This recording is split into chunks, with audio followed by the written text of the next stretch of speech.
नमस्कार, एक बार फिर से आपका स्वागत है। हम डिस्कस कर रहे थे श्री अरबिंदो की sonnet the pilgrim of the night को। इससे पहले इसके दो पार्ट आपने देखे, श्री अरबिंदो का जनरल इंट्रोडक्शन और पिछली वॉल्यूम में हमने the pilgrim of the night का इंट्रोडक्शन देखा। आज इस वॉल्यूम में हम डिस्कस करेंगे पहला क्वाड्रेंट, मतलब शुरुआत की 4 लाइन्स। इससे पहले कि हम इस क्वाड्रेंट को समझें, कुछ बेसिक कॉन्सेप्ट आपके पहले से क्लियर होने चाहिए। ये पोएम सिंबलिज्म में लिखी गई है, जैसा कि पिछली वॉल्यूम में मैंने आपको बताया था। और वहाँ पर नाइट का मतलब नाइट नहीं होगा, वहाँ पे नाइट जो है वो सिंबल है इग्नोरेंस का, डार्कनेस का, या हम कह सकते हैं अननोन, जो हम जीवन के बारे में जानते नहीं हैं, उसका सिंबल है। लाइट जो है वो डिवाइन कॉन्शसनेस का सिंबल है। जब हमें ये एहसास हो जाएगा कि हमारे अंदर ईश्वर का निवास है, मतलब जब हमारी सोल जो है वो गॉड से कनेक्ट हो जाती है, तो उसे डिवाइन कॉन्शसनेस कहा जाता है। जब हम ईश्वर की अनुभूति करने लगते हैं, तो पहले क्वाड्रेंट के अंतर्गत जो सोल जो है उसे एक पिलग्रिम के रूप में पेश किया गया है। पिलग्रिम जो एक तीर्थ यात्री होता है। अब कुछ लोगों के हो सकता है ये दिमाग में रहे कि वो नाइट, अंधकार, मतलब वो जीवन में उतर रहा है क्या, सोल जो है हमारी वो बाहर जा रही है क्या, सोल बाहर कैसे जा सकती है बॉडी से। तो पोइट का पहला आइडिया यही है कि सोल जिस इग्नोरेंस में उतर रही है वो इग्नोरेंस हमारे अंदर ही है। तो सोल उस इग्नोरेंस को रिडीम करने के लिए जा रही है, उसको डिस्ट्रॉय करने के लिए नहीं जा रही है, बल्कि उसे ट्रांसफॉर्म करने जा रही है। किस में? इनलाइटनमेंट में, डिवाइन कॉन्शसनेस में। तो यहाँ पहली लाइन में हमें 3 प्रकार के फिगर्स ऑफ स्पीच देखने को मिलते हैं। वो है नाइट वर्ड के अंतर्गत। देखिए, नाइट को यहाँ पर इग्नोरेंस या डार्कनेस का सिंबल तो माना ही गया है। नाइट यहाँ पर नाइट नहीं है, ना तो पोइट अंधेरे में जा रहा है, रात के वक्त कहीं बाहर नहीं निकल रहा है, ना ही सोल जो है वो कोई अंधकार में जा रही है, कोई अंधेरे में जा रही है, बल्कि सोल जो है वो हमारे अंदर ही जो छुपा हुआ इग्नोरेंस जो है उसमें उतर रही है, उसे रिडीम करने के लिए। तो पहली बात तो ये है कि नाइट यहाँ पर किसका सिंबल हुआ? डार्कनेस और इग्नोरेंस का। दूसरा, नाइट को कंपेयर किया गया है इग्नोरेंस, डार्कनेस से, अननोन से, जो छिपा हुआ है, जिसको हम जानते नहीं हैं, हमारे लिए जो अज्ञात है, उससे कंपेयर किया गया, तो मेटाफर है। तीसरी सबसे इंपॉर्टेंट जो हमारे सामने ये एक इमेजरी पेश करेगी, वो ये करेगी कि नाइट को एज ए वुमन यहाँ पर शो किया गया है। तो जैसे एक पुरुष एक औरत का दिल जीतने की कोशिश करता है, उसको कन्वर्ट करने की कोशिश करता है, वैसे ही सोल जो है वो डार्कनेस को कन्वर्ट करने के लिए जो है उस डार्कनेस में उतरती है। तो पहली लाइन में सोल को एक स्पिरिचुअल सीकर के रूप में शो किया गया है, स्पिरिचुअल पिलग्रिम के रूप में शो किया गया है। I made an assignation with the night. Assignation कहा जाता है सीक्रेट मीटिंग को या अपॉइंटमेंट को, कि मैंने एक डिसाइड की एक मीटिंग, और मीटिंग भी कैसी? सीक्रेट। किसके साथ? नाइट के साथ। अब जाहिर सी बात है कि मीटिंग जो है वो लिविंग बीइंग के साथ की जा सकती है, तो ऐसे में नाइट को यहाँ पर पर्सोनिफाई किया गया, तो यहाँ पर पर्सोनिफिकेशन है, एज ए वुमन यहाँ पर शो किया गया है।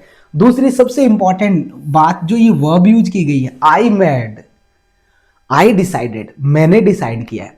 यहाँ पर सोल ने खुद निश्चय किया है अंधकार में उतरने का।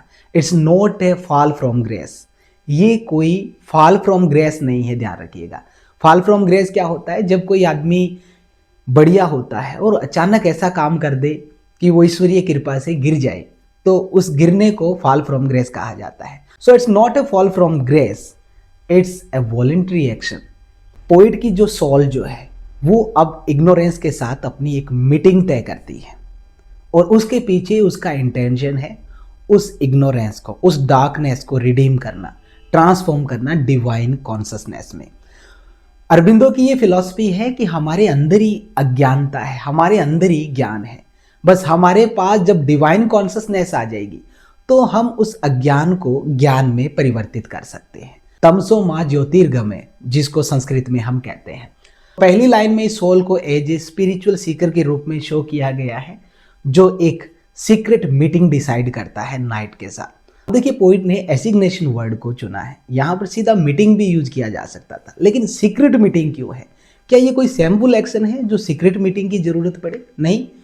पोइट मानता है कि हमारे अंदर जो अज्ञानता छुपी हुई है वो हमारा पर्सनल टास्क है, जो आउटर वर्ल्ड से अननोन है। बाहरी दुनिया जो है वो इसे एक्सपीरियंस नहीं कर सकती, बल्कि हमारी अज्ञानता को हम खुद ही एक्सपीरियंस कर सकते हैं। यहाँ पर ये नहीं है कि आप बाहरी दुनिया में जाके अपनी अज्ञानता को दर्शाओ, तब जाके आप ज्ञान प्राप्ति कर सके। पोइट का मानना है कि हमारे अंदर जो अज्ञानता छुपी हुई है ना, उसको हम खुद जाने, ताकि उस अज्ञानता को हम डिवाइन कॉन्शसनेस में कन्वर्ट कर सके। तो ये सीक्रेट इसलिए है क्योंकि ये मीटिंग इनर और मिस्टिकल है, जिसे आउटर वर्ल्ड जो है ना वो नहीं जान सकता। In the abyss was fixed our rendezvous. Its pronunciation is rendezvous, याद रखिएगा, क्योंकि ये इसके साथ जो है वो साउंड मैच करेगा। एबिस कहा जाता है डीप या बॉटमलेस पिट को, जो एक गर्त होता है, गड्ढा जो होता है बहुत ही गहरा, उसको कहा जाता है। तो हमारा जो मीटिंग प्लेस जो डिसाइड था वो था एक बॉटमलेस पिट, जिसकी गहराई का ही पता नहीं कि कितना गहरा है। मतलब हमारी अज्ञानता का हमें खुद ही एहसास नहीं है कितनी अज्ञानता है। जब हमें डिवाइन कॉन्शसनेस हासिल हो जाएगी तो हम इस चीज़ को रिडीम कर सकते हैं। तो यहाँ पर पोइट का मानना ये है कि एक इंसान के अंतर्गत जो अंधकार जो है, अज्ञानता जो है, वो बहुत गहरी छुपी हुई होती है। उसे रिडीम करने के लिए डिवाइन कॉन्शसनेस की जरूरत होती है। अब सोल जो है वो इग्नोरेंस में उतर रही है, और इग्नोरेंस जो है वो बॉटमलेस है, हमारे अंदर छुपा हुआ। तो ये सोल का करेज जो एक्सेप्टेंस जो है उसको शो कर रही है। पोइट का मानना है कि अगर हमें डिवाइन कॉन्शसनेस प्राप्त करनी है, दिव्य चेतना प्राप्त करनी है, तो हमें हमारे गहरे अंधकार में ही उतरना पड़ता है। तो इस प्रकार से जो सोल जो है वो एक बॉटमलेस पिट जो है इग्नोरेंस का, उसमें उतरती है और अपने साथ क्या ले जाती है। इन माई ब्रेस्ट, ब्रेस्ट का मतलब है यहां पर heart, caring God's deathless light. Deathless कहते हैं इमॉर्टल को। जब सोल जो है वो उस बॉटमलेस पिट जो इग्नोरेंस का, उसमें उतर रही है, तो अपने साथ क्या लेके जा रही है? गॉड की जो डेथलेस लाइट है वो लेके जा रही है। देखिए लाइट जो है वो यहां पर बेहद इंपॉर्टेंट है, यहां पर यूज किया गया है फेथ के लिए, या हम कह सकते हैं जो विजडम है उसके लिए, या ये यूज किया गया है होप के लिए। ये तीन चीजों का सिंबल जो है वो लाइट है। सोल जो है वो इतने बॉटमलेस पिट, डार्कनेस का जो है उसमें उतर रही है, लेकिन अपने अंदर उसमें एक फेथ है डिवाइनिटी का। दूसरा उसमें विजडम है, उसके पास डिवाइन लाइट है। कैसे वो अपने इंटेंशन के साथ बढ़ रही है कि उस इग्नोरेंस को रिडीम करना है इनलाइटनमेंट में।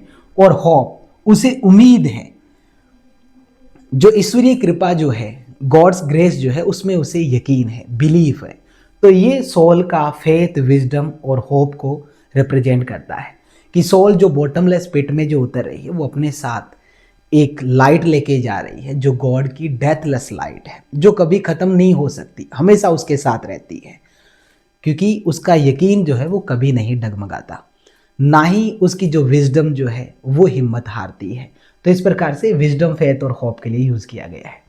आई केम हर, यहाँ पर हर जो है वो नाइट के लिए यूज किया गया है, जो हमने बताया ही था कि कैसे नाइट को एक वुमन के रूप में पर्सोनिफाई किया गया। Dark and dangerous heart to woo. Woo का मतलब है यहाँ पर हिंदी में जिसे हम कहते हैं रिझाना, टू कन्वर्ट, या हम कह सकते हैं टू गेट अफेक्शन और फेवर। किसी का दिल जो हम जीतना चाहते हैं उसके लिए वो यूज किया जाता है। स्पेशली ये हम वुमन के लिए यूज करते हैं। सोल यहाँ पर बता रही है कि वो जो नाइट, जिसका हार्ट बहुत ही ज्यादा डार्क और डेंजरस है, मतलब हर कोई इंसान उसे कन्वर्ट नहीं कर सकता, क्योंकि उसमें एक तो बॉटमलेस डार्कनेस है, दूसरा वो काफी डेंजरस है, क्योंकि ये स्ट्रगल को शो करता है। आसानी से जो वो नहीं किया जा सकता, आसानी से उसे रिझाया नहीं जा सकता, आसानी से उसका फेवर हासिल नहीं किया जा सकता, तो काफी डेंजरस है। ये जर्नी जो है वो बड़ी खतरनाक है। वो का मतलब हमने देख लिया यहाँ पे, टू सीक द अफेक्शन और फेवर ऑफ समवन। यहाँ पर मेटाफोरिकली यूज किया गया है। ये जो लविंग अप्रोच है उसके लिए मेटाफोरिकली यूज किया गया है यहाँ पर। सोल यहाँ पर बॉटमलेस पिट में क्यों आई है कि जो नाइट का डेंजरस और डार्क हार्ट जो है उसको वो यानी कि रिझाना चाहती है, उसका फेवर हासिल करना चाहती है, वो भी लविंगली। तो ये एक लविंग अप्रोच कहा जा सकता है। It means the soul came here to convert the darkness into enlightenment, और we can say into divine consciousness. तो यहाँ पर हमने देखा कि डार्कनेस के लिए जो अप्रोच है सोल का, वो फियर को शो नहीं करता है बल्कि लव को शो करता है। अरबिंदो की फिलॉसफी यही थी कि जो इग्नोरेंस जो है, डार्कनेस जो है ना, वो भी डिवाइनिटी का ही एक पार्ट है। डिवाइनिटी और डार्कनेस या इग्नोरेंस जो है वो को एग्जिस्ट होते हैं, एक साथ ही निवास करते हैं। यहाँ पर सोल जो है डार्कनेस को डिस्ट्रॉय करने के लिए नहीं उतरी है बॉटमलेस पिट में, बल्कि उसे कन्वर्ट करने के लिए उतरी है। ट्रेन का अगर हम सेंट्रल आइडिया देखें तो वो सोल की जो जर्नी जो है, from darkness to light, from ignorance to knowledge, from death to immortality, उसको डिफाइन कर रहा है। अब हम देखते हैं इसमें कौन कौन से फिगर्स ऑफ स्पीच यूज किए गए हैं। पूरे स्टेंजा में जो एक कॉमन फिगर ऑफ स्पीच जो आप देख सकते हो वो है सिंबलिज्म।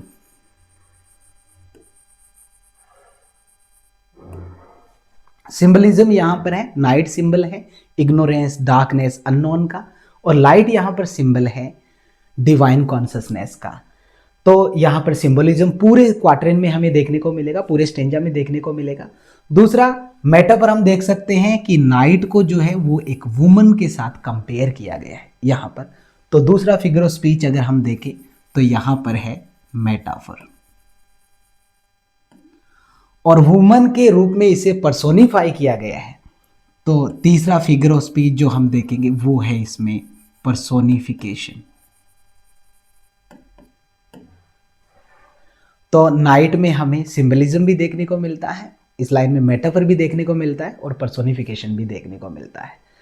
इसके अलावा और हम देखें तो लाइट और नाइट में जो एक कॉन्ट्रास्ट दिखाया गया है वो यहाँ पर हमारे सामने एक और फिगर्स ऑफ स्पीच लेके आता है, वो है एंटीथेसिस। तो ये फिगर्स ऑफ स्पीच यहाँ पर यूज किए गए हैं। तो फिलहाल इस वॉल्यूम में इतना ही, मिलते हैं इसके नेक्स्ट पार्ट के साथ जब हम डिस्कस करेंगे दूसरा क्वाड्रेंट। तब तक के लिए दीजिए इजाजत, शब्बा खैर।